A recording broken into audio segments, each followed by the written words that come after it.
మిత్రులారా, ఈరోజు మీకు ఒక అద్భుతమైన కథ చెప్పాలనుకుంటున్నాను. ఇది మన భారతీయ సాహిత్యంలోని ప్రసిద్ధ కథాకర్త తెనాలి రామకృష్ణుని కథల సంకలనం నుండి తీసుకోబడింది. దీనిలో మనం అదృశ్యమైన వస్త్రాన్ని నేయడం ఎలా అనే రహస్యాన్ని తెలుసుకోవాలి. ఈ ఆసక్తికరమైన కథలోకి రావడానికి సిద్ధంగా ఉండండి. మా కథ ప్రారంభమవుతుంది. దేవతా వస్త్రం. ఒకరోజు సభ జరుగుతూ ఉండగా మహారాజు మంత్రులతో అధికారులతో చాలా ముఖ్యమైన విషయాలు చర్చిస్తూ ఉన్నారు. మహారాజా, మీ దర్శనం కోసం కొందరు చేనేత కార్మికులు ఎదురుచూస్తున్నారు.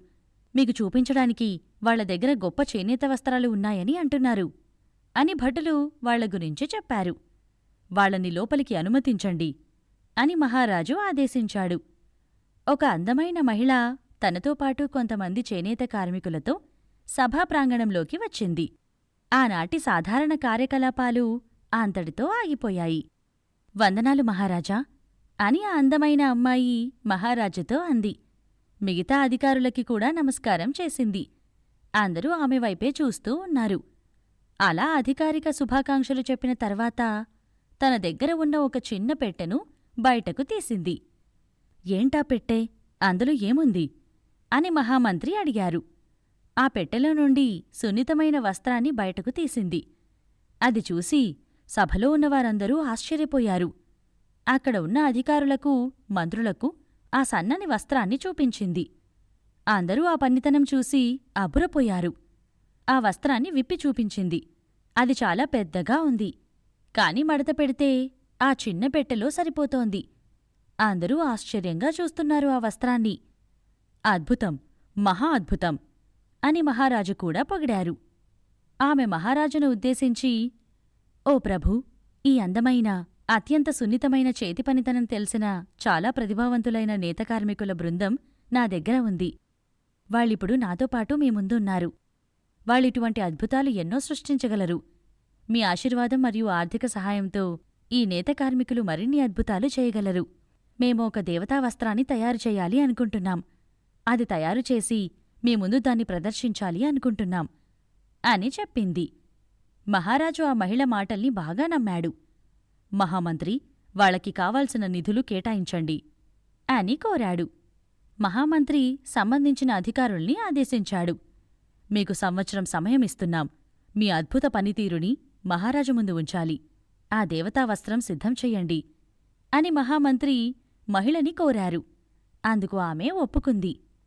ఒక సంవత్సరం పాటుగా ఆ మహిళ మరియు తనతో వచ్చిన కార్మికులు మహారాజు ఇచ్చిన అతిథి గృహంలో ఉండడానికి ఏర్పాట్లు జరిగాయి. మహారాజు ఆదేశం ప్రకారం రాజభోగాల్ని అందుకున్నారు. మహారాజుకి ఆతృత పెరిగింది. పని ఎంతవరకు అయ్యిందో చూడాలి అని అనుకున్నాడు.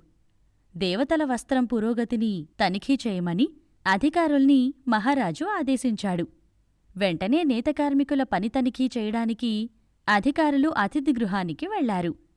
ఆ అధికారుల్ని ఆ యువతి పలకరించింది. మేము పని ఎంతవరకు వచ్చిందో చూడాలి అనుకుంటున్నాం అని వాళ్లు ఆ మహిళతో అన్నారు.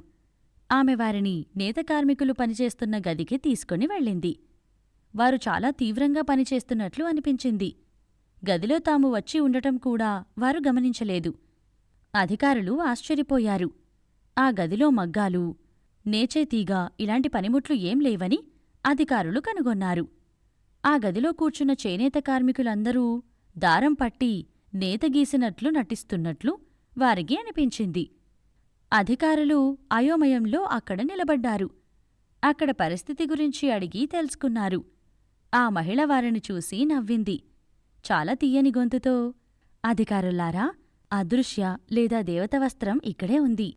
మీరు మీ తల్లిదండ్రుల స్వచ్ఛమైన హృదయం కలిగి ఉంటే మాత్రమే అది మీకు కనిపిస్తుంది అని దేవతా వస్త్రం గురించి చెప్పింది.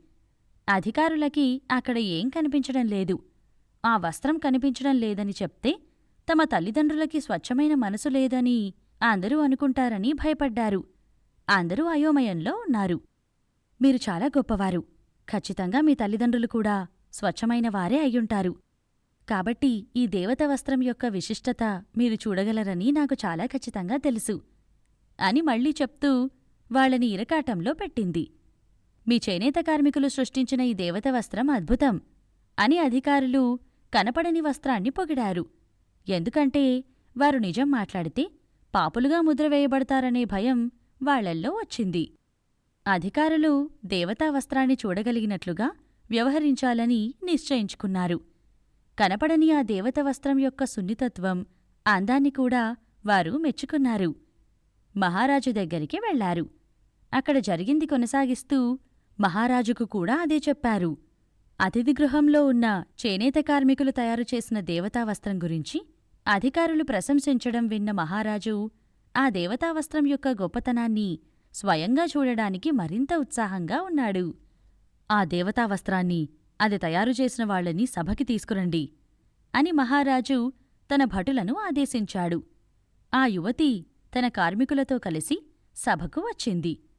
ఆమె ముందు ఒక అందమైన పెట్టె ఉంది. అది చాలా చక్కగా అలంకరించబడి ఉంది. వారి పరిచయ ప్రసంగంలో భాగంగా యువతి సభను ఉద్దేశించి, ఈ దేవతావస్త్రం తయారీలో దైవిక పదార్థం ఉపయోగించబడింది. అందువల్ల మీరు మీ తల్లిదండ్రుల స్వచ్ఛమైన హృదయం కలిగి ఉంటే మాత్రమే ఇది కనిపిస్తుంది అని వివరంగా చెప్పింది. అందరి ముందు ఆ పెట్టెను తెరిచి చూపించింది. వాస్తవానికి ఎవరూ ఆ వస్త్రాన్ని చూడలేనందున నిశ్శబ్దం ఆ సభలో ప్రతిధ్వనించింది. కాని ఎవరిని వారు కాపాడుకోవడానికి వారందరూ తాము దేవతావస్త్రాన్ని చూడగలిగామని చెప్పారు. దాని అందాన్ని మెచ్చుకోవడంతో పాటు చేనేత కార్మికుల ప్రతిభని ప్రశంసించడం ప్రారంభించారు. కాసేపటికి మహారాజు తెనాలి రామకృష్ణుడితో కలిసి వచ్చాడు. ఆ దేవతావస్త్రం తయారీలో దైవిక పదార్థం ఉపయోగించబడింది. అందువల్ల మీరు మీ తల్లిదండ్రుల స్వచ్ఛమైన హృదయం కలిగి ఉంటే మాత్రమే అది కనిపిస్తుంది అని మళ్లీ మహారాజుతో చెప్పింది. శ్రీకృష్ణదేవరాయలవారు ఆశ్చర్యంతో అలాగే నిలబడిపోయారు. పక్కనే ఉన్న తెనాలి రామకృష్ణతో, తెనాలి రామకృష్ణ, నాకు ఆ నేత కార్మికుల ఖాళీ చేతులు మాత్రమే కనిపిస్తున్నాయి. అక్కడ ఎటువంటి దేవతా వస్త్రం కనిపించడం లేదు. నేను చాలా భయపడుతున్నాను. దీనికి కారణం మాలో లేదా మా తల్లిదండ్రుల్లో స్వచ్ఛమైన మనసు లేకపోవడమేనా అని బాధపడ్డాడు. ఓ ప్రభూ, నాక్కూడా ఏమీ కనిపించలేదు. అక్కడ గాలి తప్ప ఏమీ లేదు. ఈ చేనేత కార్మికులు ఆ యువతితో కలిసి మనల్ని మోసం చేస్తున్నారు. వాళ్ల మాయమాటలతో అందర్నీ మోసం చేస్తున్నారు అని తెనాలి రామకృష్ణ అన్నాడు. ఈ మాటలతో మహారాజుకు కూడా అనుమానం కలిగింది. ఆ నేత కార్మికుల మోసాన్ని బహిరంగపరచమని తెనాలి రామకృష్ణుణ్ణి కోరాడు. వెంటనే తెనాలి రామకృష్ణ ఒక ప్రణాళికను రూపొందించాడు. అతను ఆ అందమైన మహిళ వైపు తిరిగాడు. మీ దేవతావస్త్రం చాలా అందంగా ఉంది. మహారాజు చాలా సంతోషంగా ఉన్నాడు. ఇంత అందమైన మీరు ఆ అద్భుతమైన దేవతావస్త్రం అలంకరించుకుంటేనే చూడాలని ఆసక్తిగా ఉన్నాడు అని మహారాజు కోరికని సభలో అందరి ముందు పెట్టాడు. తెనాలి రామకృష్ణ తెలివితేటల గురించి ఆ యువతికి బాగా తెలుసు. తను చేసిన మోసం బయటపెట్టేందుకు తెనాలి రామకృష్ణ ఈ ఉపాయం వేశాడు అని తెలుసుకుంది. ఆమె ఏమీ చేయలేని స్థితిలో ఉంది. ఒక్క క్షణం నిశ్శబ్దం మరియు గందరగోళం తర్వాత ఆ మహిళ మహారాజు కాళ్లమీద పడి క్షమాపణ కోరింది. ప్రభూ, అసలు దేవతా వస్త్రం లేదు. వీళ్లు చేనేత కార్మికులు కానే కాదు.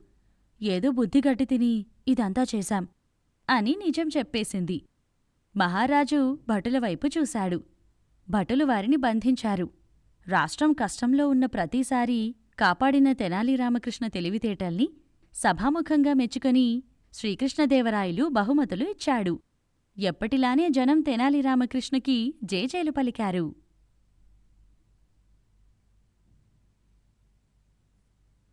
ఈ కథ మనకు నేర్పే ముఖ్య విషయం ఏమిటంటే, మనం చేసే పనిలో నిజాయితీ, కష్టపడటం చాలా ముఖ్యం. మీరు మరిన్ని కథలను అనుభవించాలనుకుంటే ఆపిల్ లేదా ఆండ్రాయిడ్ యాప్ స్టోర్స్ నుండి స్టోరీ వేవ్స్ యాప్ను డౌన్లోడ్ చేయండి. స్టోరీ వేవ్స్ సభ్యత్వం నెలకు $1 కంటే తక్కువ. మీ కుటుంబానికి నాణ్యమైన కథలను తీసుకురావడానికి అత్యంత సరసమైన మార్గాల్లో ఇది ఒకటి. అన్ని కొత్త కథలు స్టోరీ వేవ్స్ యాప్లో అందుబాటులో ఉన్నాయి మరియు అత్యంత ఉత్సాహభరితమైన కంటెంట్ యాప్లో మాత్రమే అందుబాటులో ఉంటుంది. మీరు యూట్యూబ్ ఛానల్ను సబ్స్క్రైబ్ చేసుకోవాలని మరియు ఇన్స్టాగ్రామ్, టిక్టాక్, స్పాటిఫైలలో స్టోరీ వేవ్స్ను ఫాలో అవ్వాలని కోరుతున్నాము. మీరు ఈ కథను వీక్షించినందుకు మీకు ధన్యవాదాలు.